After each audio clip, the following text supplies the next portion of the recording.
সকালবেলা ঘুম থেকে উঠে পুকুর পাড়েতে গেলাম, গিয়ে দেখছি পুকুরে শাপলা পুরো ভর্তি হয়ে রয়েছে। প্রায় 30 থেকে 34টা মতো বা 35টা মতো শাপলা হয়ে আছে।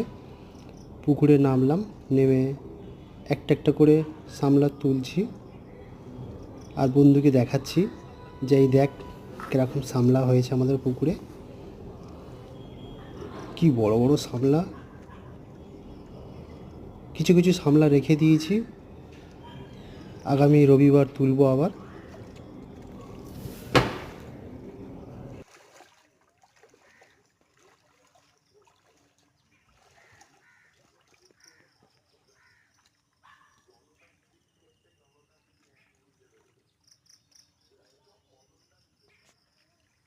অনেক বড় বড় শাপলা পুকুরে।